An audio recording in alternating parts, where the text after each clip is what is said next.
Si el hombre muere, ¿volverá a vivir?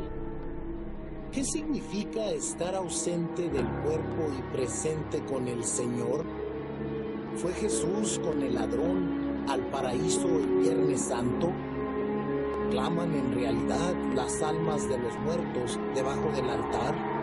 El pastor Paul responde a estas y otras preguntas en la serie extraordinaria Textos Difíciles sobre el estado de los muertos. Inclinemos nuestros rostros para orar. Nuestro Padre y nuestro Dios, qué grato privilegio el que nos concedes de venir ante tu presencia con el fin de abrir tu palabra para escuchar tu voz hablándonos a través de ella. Pedimos, Padre, la presencia de tu Espíritu Santo. Abre nuestros corazones y nuestras mentes para recibir la semilla de la verdad. Y te damos gracias por escuchar nuestra oración, porque te lo pedimos en el precioso nombre de tu Hijo, Cristo Jesús. Amén. En nuestro tema de hoy vamos a estudiar uno de los pasajes más difíciles de la Biblia sobre el tema del estado de los muertos. El pasaje que vamos a estudiar se encuentra en la primera epístola del apóstol San Pedro, el capítulo 3 y los versículos 18 al 22. Primera de Pedro 3, 18 al 22. Lo primero que quiero hacer es leer este pasaje. Y voy a andar despacio para que puedan captar bien la imagen de lo que está diciendo específicamente este pasaje.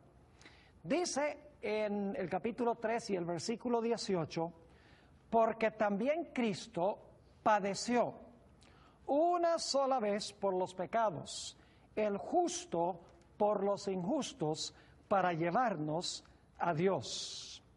Así que noten que Jesús padeció, según esto, una vez con el propósito de llevarnos a Dios.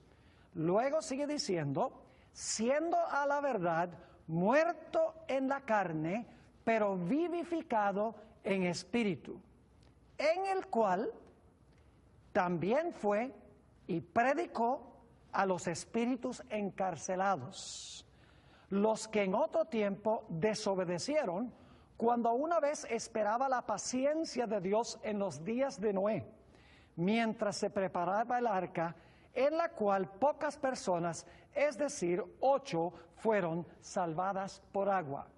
Y luego nos va a decir el apóstol San Pedro que lo que sucedió en el diluvio, cuando pasaron estas 8 personas por agua, es un símbolo de un rito que tiene la iglesia cristiana, el rito del bautismo. Dice en el versículo 21, el bautismo que corresponde a esto, es decir, corresponde a la experiencia del diluvio, ahora nos salva.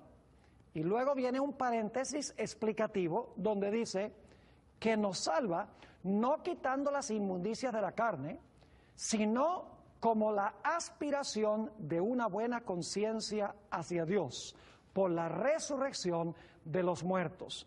Así que lo que está diciendo es que estas personas, 8 personas, fueron salvadas por agua. El bautismo corresponde a esto, y entonces habla aquí también de la resurrección de Jesucristo de los muertos. Y luego dice en el versículo 22, quien habiendo subido al cielo, está a la diestra de Dios, y a él están sujetos ángeles, autoridades y potestades. Este es el pasaje que queremos estudiar en nuestro tema de hoy. Ahora, lamentablemente muchas personas le agregan palabras a este pasaje. Ustedes notan que el pasaje dice, Cristo padeció una sola vez por los pecados, el justo por los injustos, para llevarnos a Dios, siendo a la verdad muerto en la carne, pero vivificado en espíritu, en el cual también fue y predicó a los espíritus encarcelados. Pero muchas personas le añaden al pasaje palabras para hacer que el pasaje diga lo que no quiso decir el escritor original. Esta es la forma como lo interpretan muchos. Mientras el cuerpo de Jesús estaba muerto, su alma descendió al infierno y predicó las buenas nuevas de salvación a los espíritus de los difuntos que desobedecieron en el tiempo antes del diluvio, dándoles así una segunda oportunidad de salvación.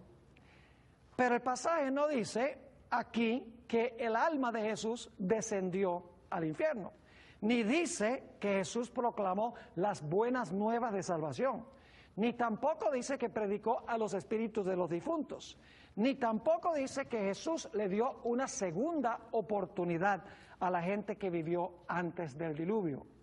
Es decir, los que interpretan el pasaje de esta forma le están añadiendo palabras y conceptos que no tiene el pasaje. Ahora, hay varios puntos que necesitamos tomar en cuenta al analizar este pasaje, antes de estudiarlo en detalle. En primer lugar, la Biblia nos enseña que no hay dos oportunidades de salvarse, una mientras uno está vivo y otra oportunidad después que uno muere. La Biblia nos dice claramente en Hebreos 9:27, y de la manera que está establecido para los hombres, que mueran una sola vez y después de esto el juicio. Es decir, la Biblia no enseña que una persona, si no aceptó a Jesús en esta vida, si muere, se le puede predicar para que acepte a Cristo después de la muerte. En segundo lugar, necesitamos recordar que la Biblia nos dice que hoy es el día de la salvación. Hay varios textos en la Biblia que nos dan este concepto. Jesús no le dio una segunda oportunidad a los antediluvianos, porque si Jesús les hubiera dado una segunda oportunidad a ellos después de ellos morir, entonces, ¿por qué no les da Jesús a los demás esa misma oportunidad? En tercer lugar, la Biblia dice claramente que los muertos no saben nada, así que nadie les puede predicar. Note lo que dice Eclesiastés 9 y el versículo 5. Porque los que viven saben que han de morir, pero los muertos nada saben, ni tienen más paga, porque su memoria es puesta en olvido. Fíjense que si los muertos no saben nada, si están inconscientes, ¿cómo es entonces posible que Jesús haya ido a predicarles a ellos? El hecho es que la Biblia nos dice que los muertos no saben nada y por eso Jesús no les puede haber predicado. En cuarto lugar, antes de estudiar nuestro pasaje en detalle, nos damos cuenta que la civilización antediluviana en realidad había cometido el pecado imperdonable. Es decir, la condición de ellos era irreversible. Aunque Dios les hubiera dado mucho tiempo más, no se hubieran arrepentido porque tenían la conciencia cauterizada. Quiero que noten Génesis 6 y el versículo 5, a donde se describe la condición de los antediluvianos. Dice allí, y vio Jehová que la maldad de los hombres era mucha en la tierra, y que todo designio de los pensamientos del corazón de ellos era de continuo solamente el mal. Fíjense, claramente dice que todo designio de los pensamientos del corazón de los que vivieron antes del diluvio era de continuo solamente el mal. Es decir, eran irreversibles en su condición. Por eso, aunque hubiese sido posible que Jesús les hubiera ido a predicar después de muertos, de nada hubiera servido, aunque sabemos que Jesús no fue a predicarles después que ellos murieron. Es decir, si tenían la conciencia cauterizada antes de venir el diluvio, obviamente no se iban a poder salvar después de morir en el diluvio. Así que recordemos estos puntos al comenzar nuestro estudio. En primer lugar, la Biblia nos dice que no hay una oportunidad de salvarse antes de la muerte y otro después de la muerte. En segundo lugar, la Biblia dice que hoy es el día de la salvación. En tercer lugar, la Biblia dice que los muertos nada saben. Y en cuarto lugar, la Biblia dice que los antediluvianos estaban en una situación donde no iban a cambiar. Su pecado era irreversible. De nada valía predicarles después que ellos murieron en el diluvio. Ahora, con esto en mente, estamos listos para estudiar en detalle este pasaje tan importante. Y lo vamos a estudiar frase por frase para poder entender bien lo que Dios quiso decir a través del apóstol San Pedro. Así que vamos a 1 de Pedro, el capítulo 3 y el versículo 18. Dice aquí: porque también Cristo padeció una sola vez por los pecados. Es decir, Jesús sufrió una sola vez por los pecados, el justo por los injustos, y ahora se dice con qué propósito. Lo hizo con el fin de llevarnos a Dios. Ahora, ¿cómo fue que Jesús padeció y cómo es que Jesús podía llevarnos a Dios? La respuesta está en la segunda parte del versículo.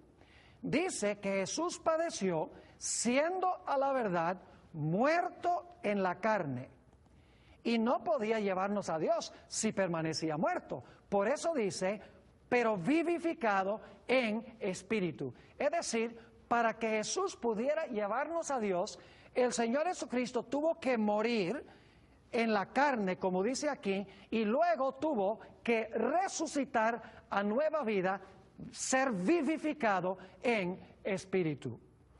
Ahora, queremos notar qué significa la frase muerto en la carne. En realidad, esta frase significa sencillamente que Jesús fue al sepulcro con su cuerpo mortal. Note lo que dice en Hebreos el capítulo 5 y el versículo 7, a donde se usa una expresión semejante. Hebreos 5, versículo 7. Dice, y Cristo en los días de su carne, fíjense, ahí está, significa, en otras palabras, mientras estuvo en su cuerpo, que estaba sujeto a muerte antes de ir a la cruz, antes de ser puesto en el sepulcro. Es decir, mientras que Jesús vivió en esta tierra con su cuerpo humano débil, dice, y Cristo en los días de su carne, ofreciendo ruegos y súplicas con gran clamor y lágrimas al que le podía librar de la muerte, fue oído a causa de su temor reverente. Noten que los días de su carne representa el tiempo en que Jesús estuvo aquí en su cuerpo humano débil con el cual se encarnó. Y dice aquí que Él clamó al Padre para que el Padre lo librara de la muerte, y la Biblia dice que fue oído a causa de su temor reverente. Así que la expresión muerto en la carne sencillamente significa que su cuerpo humano débil, frágil, con el cual se encarnó, murió en la cruz y fue al sepulcro. Pero Jesús no quedó en el sepulcro, porque dice el mismo versículo que fue a la verdad muerto en la carne, pero vivificado en espíritu. Ahora, ¿qué significa la expresión vivificado en espíritu? Sería bueno leer un texto a donde se usa la misma palabra vivificado. Juan 5 y el versículo 21 usa la misma palabra zoopoieo en griego. Dice allí en Juan 5, 21, porque como el Padre levanta a los muertos y les da vida, esa expresión da vida es la misma palabra que se encuentra en 1 de Pedro 3, donde dice vivificado en espíritu. Es decir, que el Padre levanta a los muertos y les da vida, es decir, los vivifica. Luego dice, así también el Hijo a los que quiere da vida. Ahí está la expresión otra vez, zoopoieo, que significa vivificar. Es decir, cuando dice 1 de Pedro 3 que Jesús fue vivificado en espíritu, lo que quiere decir es que Jesús resucitó. Muerto en la carne significa que el Señor Jesucristo murió con su cuerpo frágil, débil, humano con que se encarnó. Vivificado en espíritu significa que ese cuerpo al tercer día resucitó de los muertos. Y quiero que noten que el Espíritu Santo, según dice la Biblia, estuvo activo en la resurrección de Jesús. Romanos 8 y el versículo 11 dice, y si el Espíritu de aquel que levantó a Jesús de los muertos mora en vosotros, el que levantó de los muertos a Cristo Jesús, aquí viene la palabra otra vez, vivificará también vuestros cuerpos mortales por su Espíritu que mora en vosotros. Fíjense que Dios a través del Espíritu levantó o vivificó a Jesús de los muertos. Si nosotros tenemos al Espíritu Santo en nuestra vida, también nuestro cuerpo será vivificado por el Espíritu Santo. En otras palabras, muerto en la carne sencillamente significa que Jesús murió con el cuerpo humano en que se encarnó, y luego dice que el Señor Jesucristo fue vivificado en espíritu, es decir, el Señor Jesucristo resucitó. Su cuerpo fue depositado en el sepulcro, un cuerpo natural, y fue resucitado un cuerpo espiritual. Vamos a leer 1 Corintios 15, 42 al 44, a donde se explica este asunto de la muerte como un fenómeno a donde el hombre natural va al sepulcro y luego resucita con un cuerpo espiritual. Dice en 1 Corintios 15, 42, así también es la resurrección de los muertos. Se siembra en corrupción, resucitará en incorrupción. Se siembra en deshonra, resucitará en gloria. Se siembra en debilidad, resucitará en poder. Ahora escuchen bien, se siembra cuerpo animal, en realidad la palabra animal no es la mejor traducción, significa que se siembra un cuerpo natural, el cuerpo mortal y débil que tenemos ahora, y luego dice resucitará cuerpo espiritual. Eso es lo que significa ser resucitado en espíritu. Y luego dice el apóstol Pablo, hay cuerpo animal o natural y hay cuerpo espiritual. Y lógicamente el cuerpo espiritual es el que recibimos en la resurrección. Así que lo que está diciendo el apóstol Pedro es que el Señor Jesucristo padeció una vez por nuestros pecados para podernos llevar a Dios. La forma en que lo hizo fue morir en la carne, en su cuerpo que recibió en la encarnación, pero al tercer día fue vivificado en espíritu, es decir, el Señor Jesucristo resucitó. Ahora necesitamos ir a 1 de Pedro, el capítulo 3 y el versículo 19. Dice allí, en el cual también fue y predicó a los espíritus encarcelados. La pregunta que queremos contestar es esta: ¿qué significa la frase en el cual? También fue y predicó a los espíritus encarcelados. Bueno, si ustedes miran el versículo anterior, dice que Jesús murió en la carne, luego dice fue vivificado en espíritu, en el cual fue y predicó a los espíritus encarcelados. Ahora, en el idioma griego, y no tenemos tiempo en realidad de mirar todas las dimensiones gramaticales de este texto, pero voy a tratar de explicarlo lo mejor que pueda. En el griego, el sustantivo y el pronombre relativo tienen que concordar. En el griego hay casos: caso nominativo, caso acusativo, caso dativo y caso también posesivo. Así que los sustantivos tienen que concordar con el pronombre relativo. Ahora les explico lo que quiero decir. La palabra carne, que se usa en el versículo 18, está en caso dativo, la terminación de la palabra. La palabra espíritu está también en caso dativo. Y la expresión, el pronombre relativo, en el cual, que es una sola letra en el griego, también está en dativo. Quiere decir que Jesús fue muerto en la carne, el Señor Jesucristo resucitó con un cuerpo espiritual, en el cual fue y predicó a los espíritus encarcelados. Es decir, en el cual concuerda con la expresión muerto en la carne y vivificado en espíritu. Es decir, el Señor Jesucristo no fue a predicar a los espíritus encarcelados estando muerto. El Señor Jesucristo fue y predicó o proclamó a los espíritus encarcelados ya cuando había resucitado de los muertos. Porque claramente el versículo 18 está vinculado con el 19. Dice, muerto en la carne, vivificado en espíritu, en el cual, es decir, en cual espíritu fue y predicó a los espíritus encarcelados. Es decir, Jesús no fue a predicar a los espíritus encarcelados mientras estaba muerto, sino que Jesús fue y predicó a los espíritus encarcelados ya después de su resurrección, después de ser vivificado en espíritu. Ahora, la pregunta clave que necesitamos contestar es esta: ¿a dónde fue el Señor Jesucristo? Bueno, mucha gente cree que el Señor Jesucristo, cuando murió, su alma descendió allá al infierno y allá fue que le predicó el evangelio a los espíritus encarcelados.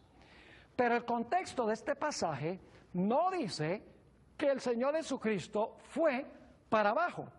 En efecto, la palabra fue, en griego, la palabra poriutheis, se usa para hablar de una persona que va para arriba, se usa para una persona que va para abajo, o se usa también para hablar de una persona que se mueve de un lugar a otro horizontalmente.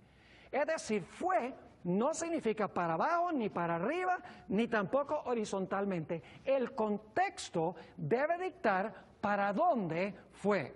Y yo pregunto, ¿será que el contexto nos indica a dónde fue Jesús a predicar después de su resurrección? Ahora quiero que noten en Hechos, el capítulo 1 y el versículo 10, la mismita palabra poriutheis, la mismita palabra que dice fue. Hechos, el capítulo 1 y el versículo 10 está hablando de la ascensión del Señor Jesucristo. Dice allí: y estando ellos, los discípulos, con los ojos puestos en el cielo, entre tanto que Él se iba, ¿saben que esa palabra iba es la mismita palabra que se usa en 1 Pedro 3, donde dice que Jesús fue a predicarle a los espíritus encarcelados? No dice que ellos estaban abajo, ni dice que estaban arriba, ni tampoco dice que estaban en un lugar horizontalmente direccional desde allí. Sencillamente dice que fue. Pero aquí, en Hechos 1 y el versículo 10, claramente Jesús está ascendiendo al cielo, porque dice: entre tanto que Él se iba, he aquí se pusieron junto a ellos dos varones con vestiduras blancas. Es más, en el contexto de 1 de Pedro, el capítulo 3 y el versículo 18 al 22, podemos determinar claramente que el Señor Jesucristo no fue para abajo, sino que después de su resurrección, el Señor Jesucristo fue para arriba. Y ustedes dicen, ¿dónde está eso en este pasaje? En 1 de Pedro, el capítulo 3 y el versículo 21 y 22, dice: por la resurrección de Jesucristo, esta es en realidad la última parte del versículo 21, por la resurrección de Jesucristo. Y ahora escuchen bien, ¿a dónde fue Jesús cuando resucitó? Dice: quien habiendo que subido, en la mismita palabra fue, que se usa en el versículo 19, dice: a quien habiendo subido al cielo está a la diestra de Dios. Y ahora viene una parte clave: y a Él están sujetos ángeles, autoridades y potestades. Así que el contexto claramente indica que el Señor Jesucristo no fue para abajo, sino que después que resucitó, dice el versículo 22, el Señor Jesucristo ascendió o fue al cielo, y dice allí que cuando ascendió, los ángeles y las autoridades y las potestades estaban sujetas a Él. Ahora surge la pregunta, ¿qué fue lo que predicó Jesús? Muchas personas dicen que Jesús fue abajo al infierno y predicó el evangelio a los que murieron en el tiempo del diluvio y les dio otra oportunidad de salvación. Pero no es así. La palabra predicar en la Biblia se usa no solamente para hablar de predicar el evangelio, sino que la palabra también se puede traducir a veces proclamar, anunciar o pregonar. Es una palabra que se usaba mucho para hablar de cuando venía un emperador o venía un cónsul a la ciudad. Se pregonaba que venía o se anunciaba que venía. Es decir, que en 1 de Pedro 3 no dice que Jesús fue y predicó el evangelio. Dice sencillamente que Jesús fue y predicó. En realidad, les voy a demostrar que lo que hizo Jesús cuando ascendió al cielo fue proclamar algo a los espíritus encarcelados. En realidad proclamó su victoria sobre ellos, según veremos. Permíteme darles un par de versículos aquí, a donde se usa la palabra keruso, que se traduce predicar, a donde en realidad no se traduce predicar, sino que se traduce anunciar o publicar o pregonar. Apocalipsis, el capítulo 5 y el versículo 2. Dice aquí, y vi a un ángel fuerte que pregonaba, ahí está la misma palabra, que pregonaba a gran voz, ¿quién es digno de abrir el libro y desatar sus sellos? Este ángel no está proclamando el evangelio, este ángel está proclamando o pregonando un mensaje. ¿Quién puede abrir el libro y quién puede romper los sellos? Otro ejemplo, a donde se traduce la palabra keruso, no predicar, sino pregonar o anunciar, es en Lucas, el capítulo 8 y el versículo 39, a donde Jesús le dice a uno que ha sanado, dice, vuélvete a tu casa y cuenta cuán grandes cosas ha hecho Dios contigo. Y él se fue publicando por toda la ciudad cuán grandes cosas había hecho Jesús con él. Noten que se traduce publicando por todas partes las grandes cosas que Jesús había hecho con él. Es decir, que la palabra keruso no siempre se debe traducir predicar. A veces significa predicar, a veces significa proclamar, anunciar o pregonar. Ahora, hemos visto entonces que el Señor Jesucristo proclamó algo. ¿Y a quién se lo proclamó? La Biblia nos dice que se lo proclamó a los espíritus encarcelados. Ahora, muchas personas dicen, los espíritus encarcelados tienen que ser los espíritus impíos de los difuntos que murieron en el tiempo del diluvio. Pero esa es sencillamente una especulación, porque el texto no dice que los espíritus encarcelados eran espíritus o almas de los difuntos. La Biblia explica quiénes eran estos espíritus encarcelados. Noten Lucas, el capítulo 10 y el versículo 20. Cuando Jesús echaba a los espíritus inmundos, en realidad el Señor Jesucristo estaba echando demonios. Noten lo que dice allí en Lucas 10:20. Está hablando a sus discípulos, no os regocijéis de que los espíritus se os sujetan, sino regocijaos de que vuestros nombres están escritos en los cielos. Aquí, noten, no se jacten de que los espíritus se sujetan a ustedes. Aquí los espíritus son ángeles caídos, son los emisarios de Satanás para engañar a los seres humanos. Noten Lucas, el capítulo 11 y el versículo 24 al 26. Lucas 11, 24 al 26. Aquí está hablando de una experiencia o una parábola de Jesús, mejor dicho, y noten lo que dijo el Señor. Cuando el espíritu inmundo sale del hombre, esto está hablando de un demonio, de un ángel caído, anda por lugares secos buscando reposo, y no hallándolo, dice, volveré a mi casa de donde salí, y cuando llega la halla barrida y adornada. Entonces va y toma otros 7 espíritus, noten la misma palabra espíritus, otros 7 espíritus peores que él, y entrados moran allí, y el postrer estado de aquel hombre viene a ser peor que el primero.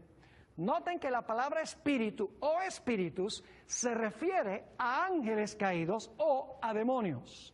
Noten también Marcos 1, 27 y 28, a donde el Señor Jesucristo echó a unos demonios. Dice, y todos se asombraron, de tal manera que discutían entre sí diciendo, ¿qué es esto?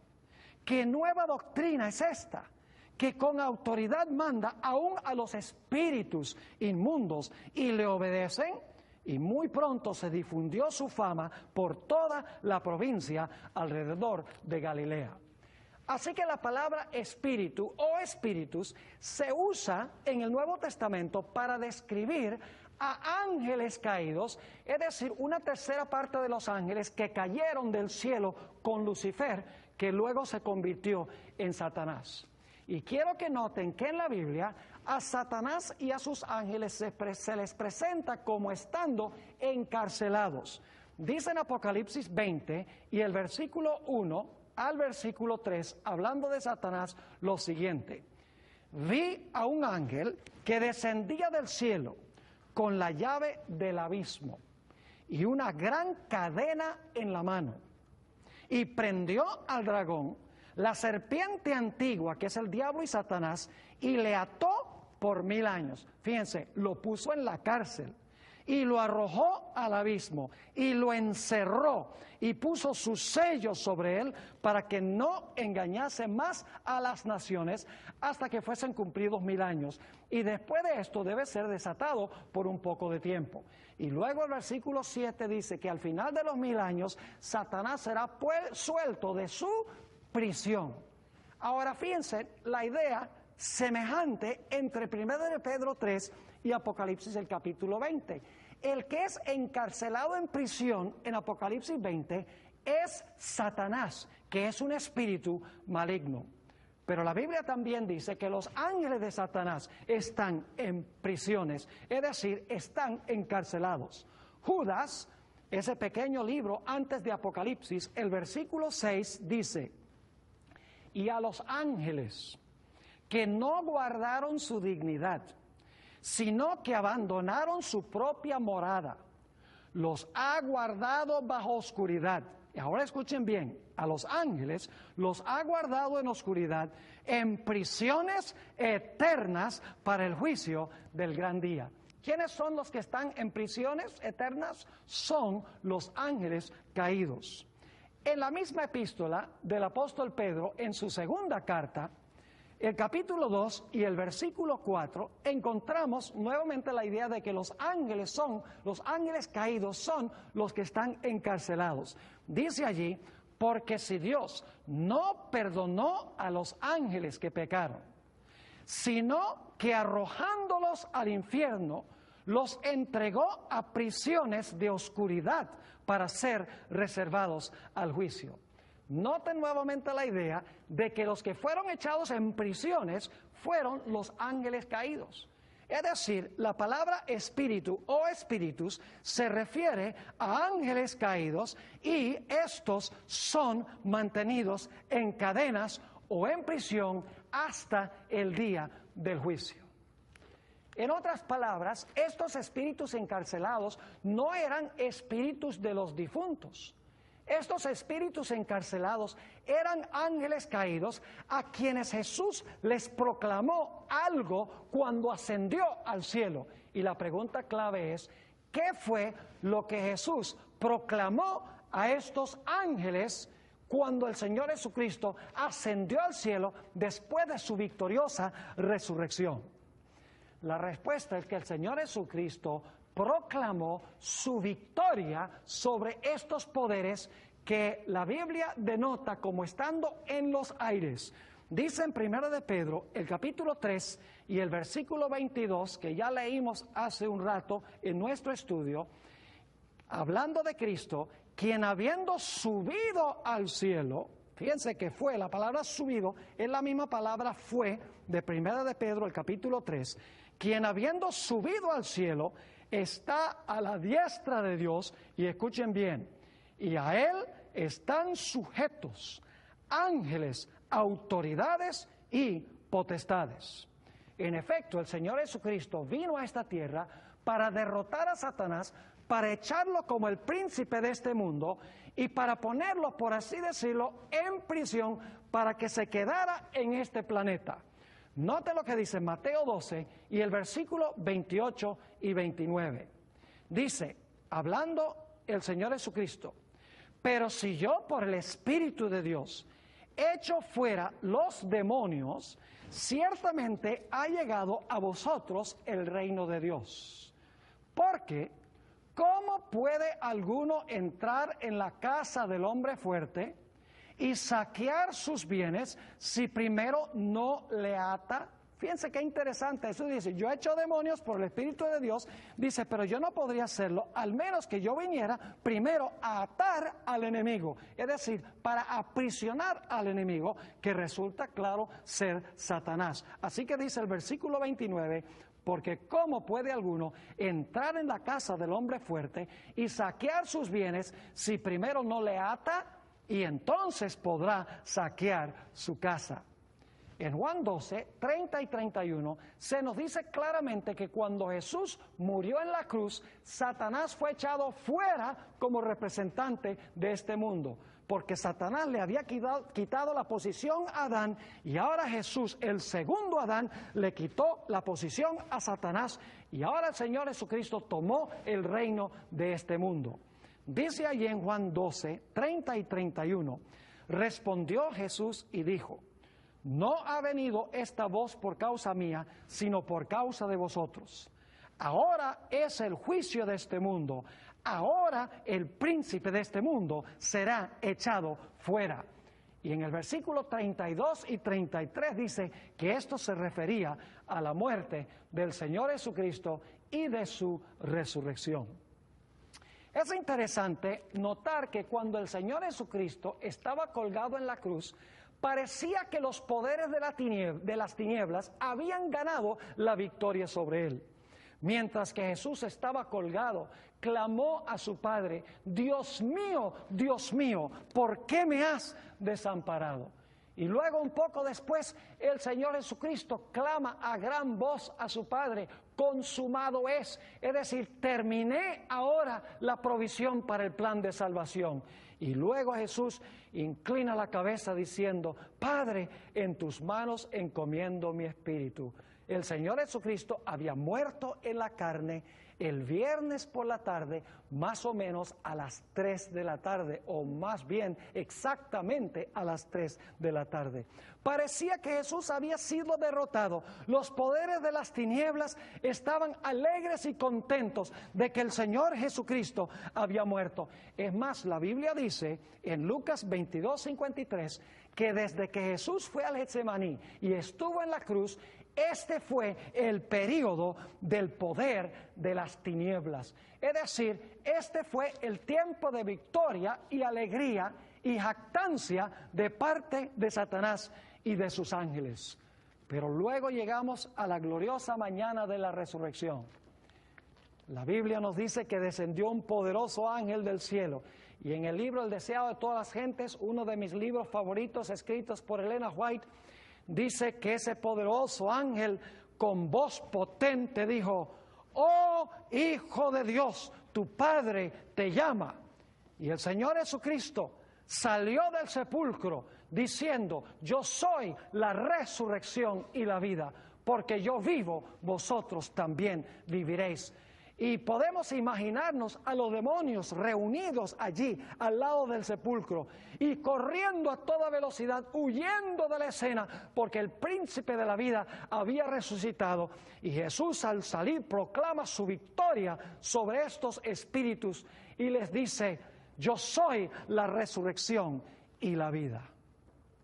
Es interesante notar que en otros pasajes del Nuevo Testamento también se presenta el grito de victoria del Señor Jesucristo sobre estos poderes malignos. Es decir, lo que predicó Jesús en realidad fue una proclamación o pregonó, por así decirlo, su victoria sobre estos poderes malignos. Noten en Colosenses, el capítulo 2 y el versículo 13 al 15. Colosenses 2 y el versículo 13 al 15.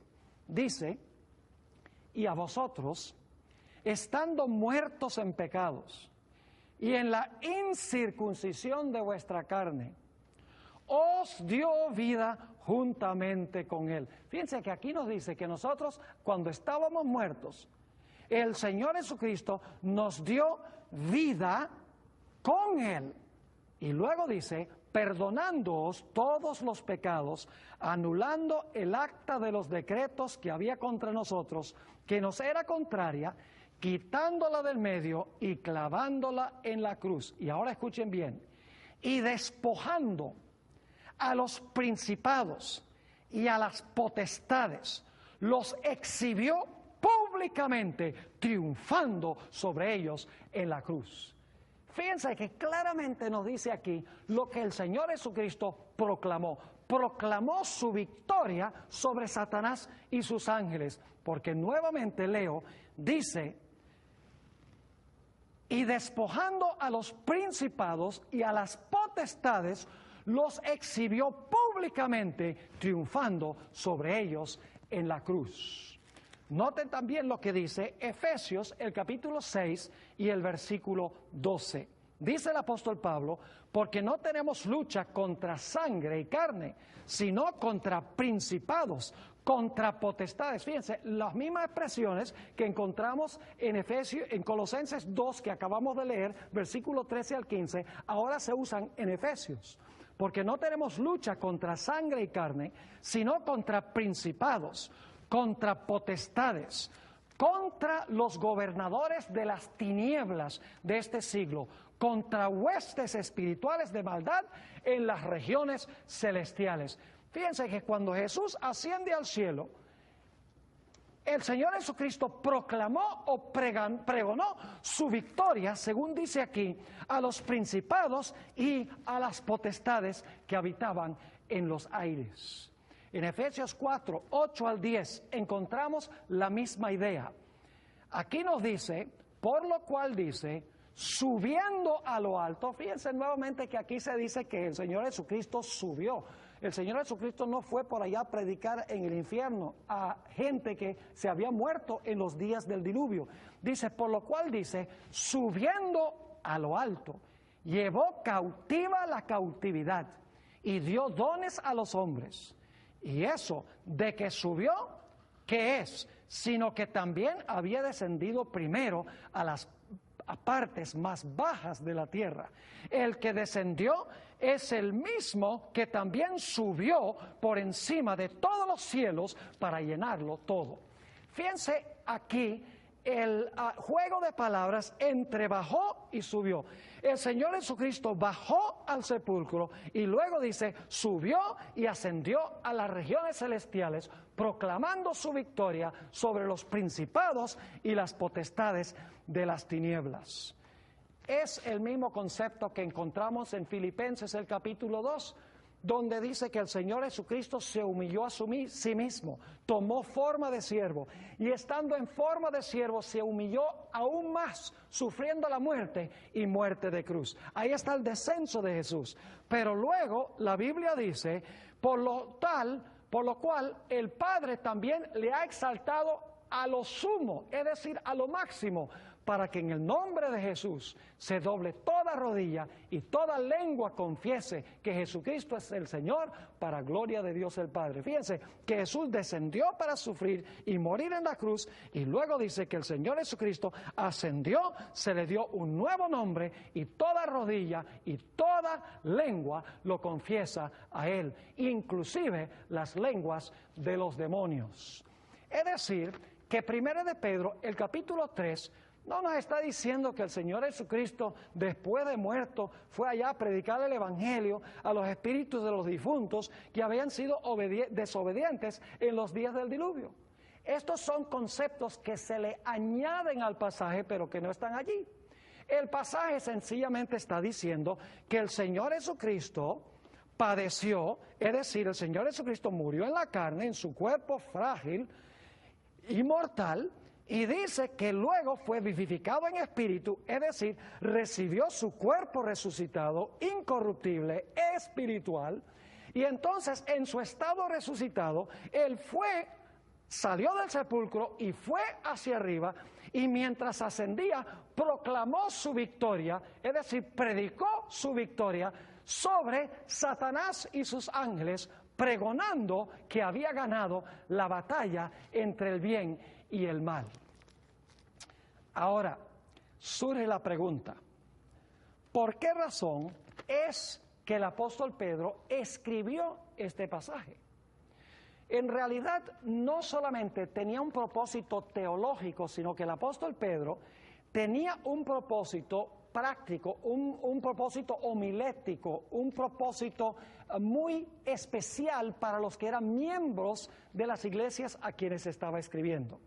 Si ustedes leen la primera epístola del apóstol Pedro, van a encontrar que allí había gente que se había bautizado, se había entregado al Señor Jesucristo.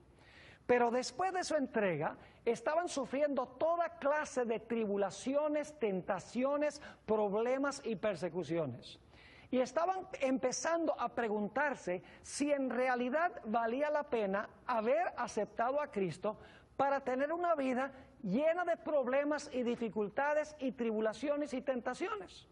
Y el apóstol Pedro les escribe esta epístola y les dice, mire, el Señor Jesucristo pasó por esta experiencia, el Señor Jesucristo padeció, el Señor Jesucristo fue muerto en la carne, pero luego fue vivificado en el Espíritu.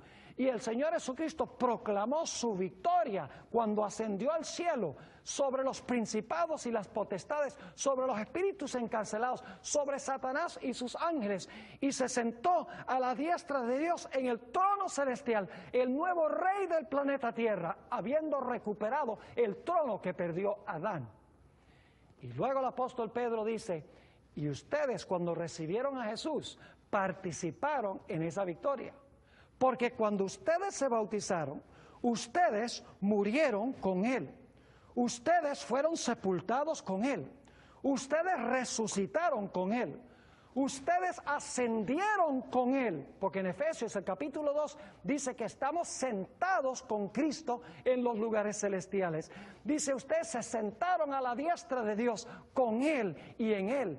Y cuando Él proclamó la victoria de Él es también la victoria de ustedes. No se desanimen, porque en la experiencia del bautismo por la cual ustedes pasaron, que fue simbolizada esta experiencia por lo que pasó antes del diluvio o en el momento del diluvio, ustedes necesitan saber que el Señor Jesucristo ha ganado la victoria y que ustedes están incluidos en Él, en esa victoria, porque ustedes fueron sepultados con Él, resucitaron con Él, ascendieron con Él, se sentaron a la diestra de Dios con Él, victoriosos sobre estos poderes de las tinieblas.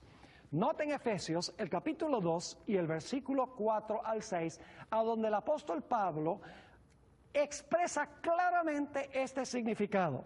Dice allí en el versículo 4, pero Dios, que es rico en misericordia, por su gran amor con que nos amó, aun estando nosotros muertos en pecados, fíjense ahora, nos dio vida juntamente con Cristo. Fíjense, Jesús murió y resucitó.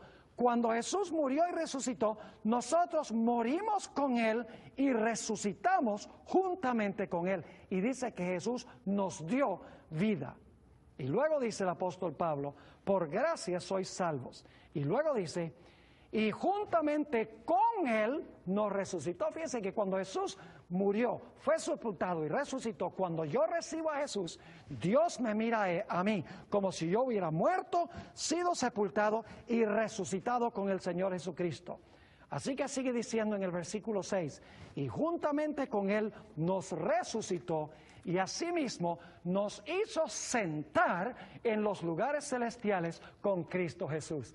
Es decir, el apóstol Pedro le está diciendo a aquellas personas que pertenecen a las iglesias a quienes escribe, no se desanimen, porque ustedes murieron con Cristo, padecieron con Él, ustedes fueron sepultados con Él, ustedes resucitaron con Él, porque lo recibieron como su Salvador, pasaron por la experiencia del bautismo, ustedes ascendieron con Él, ustedes subieron al cielo, se sentaron a la diestra de Dios con Él, es decir, ustedes en Él ya han ganado la victoria. ¿Cómo es que ahora ustedes se van a desanimar?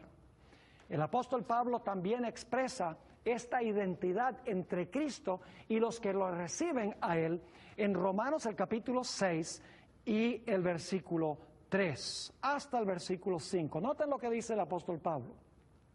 ¿O no sabéis que todos los que hemos sido bautizados en Cristo Jesús, hemos sido bautizados en su muerte? Fíjese, cuando yo me bautizo, Dios me mira como si yo hubiera muerto con Cristo en esa cruz.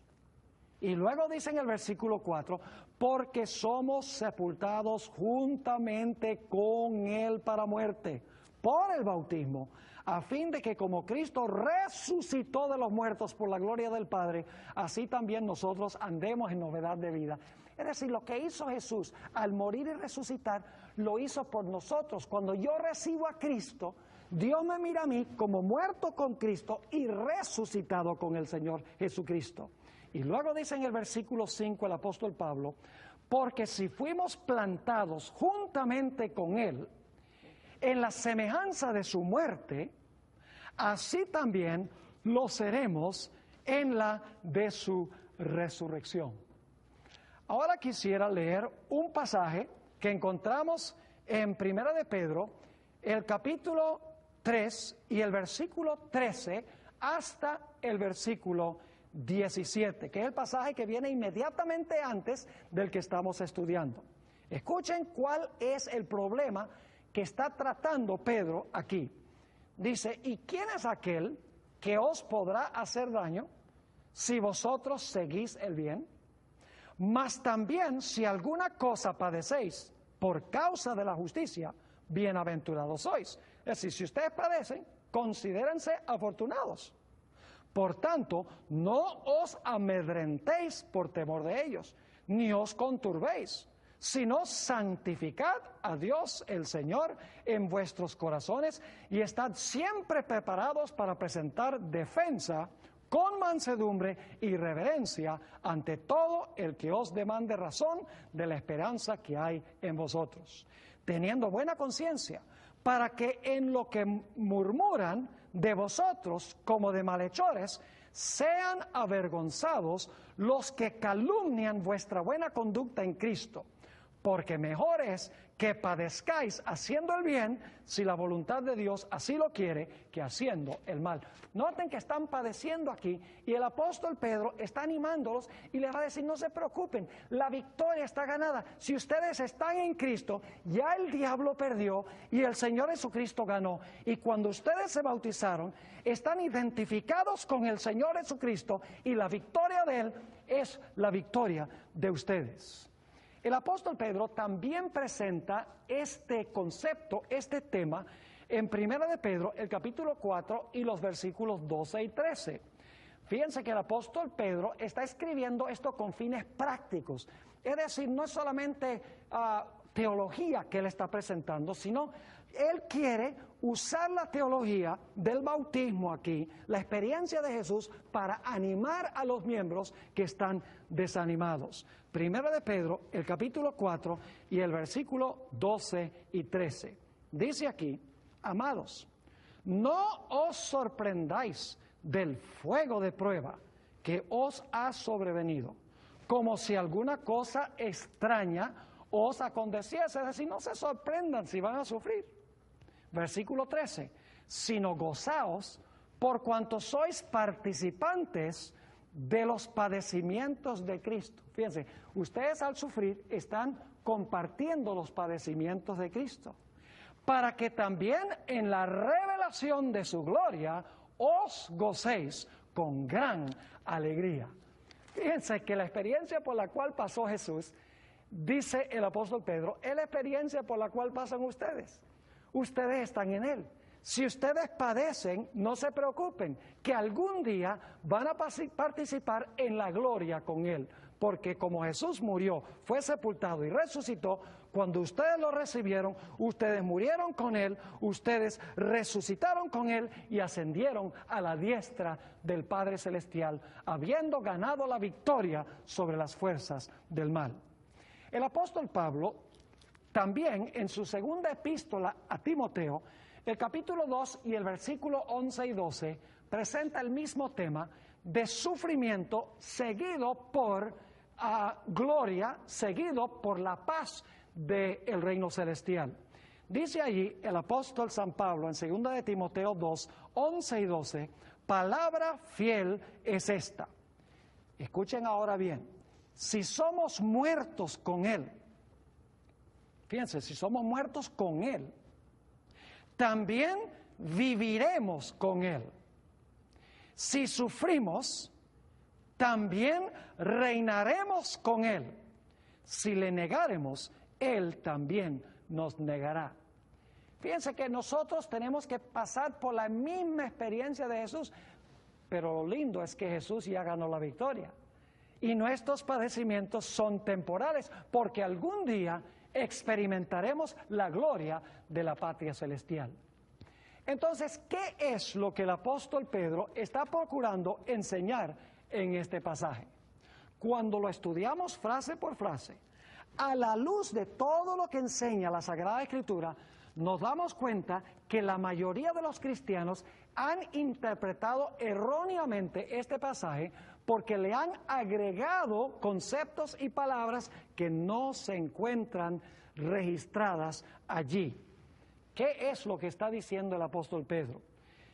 Sencillamente está diciendo que el Señor Jesucristo padeció para que algún día Él pudiera llevarnos a Dios.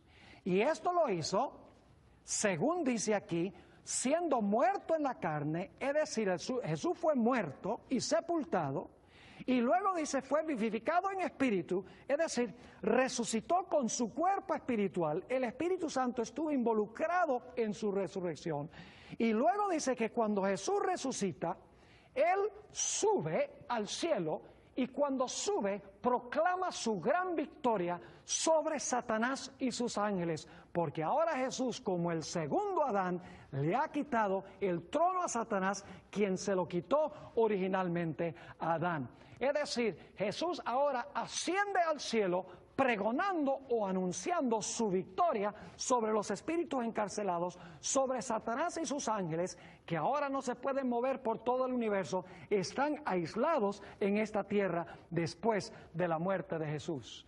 Y luego dice el apóstol Pedro que el Señor Jesucristo ascendió y se sentó a la diestra de Dios y que los principados y las potestades de las tinieblas están sujetos a Él porque Él ganó su gran victoria. ¡Qué gran pasaje este que expresa la gloriosa victoria del Señor Jesucristo sobre las fuerzas del mal! Lo único que vale preguntar es, ¿hemos aceptado nosotros a Jesús como nuestro Salvador personal? ¿Hemos sido bautizados en las aguas por inmersión? De esta manera participando de la muerte de Cristo, de la sepultura de Cristo y de la resurrección de Cristo. Estamos sentados en lugares celestiales con el Señor Jesús a través de la experiencia del bautismo. Es mi anhelo y mi oración que todos los que están viendo este programa hagan una entrega sin reservas al Señor Jesucristo, quien ha ganado la victoria.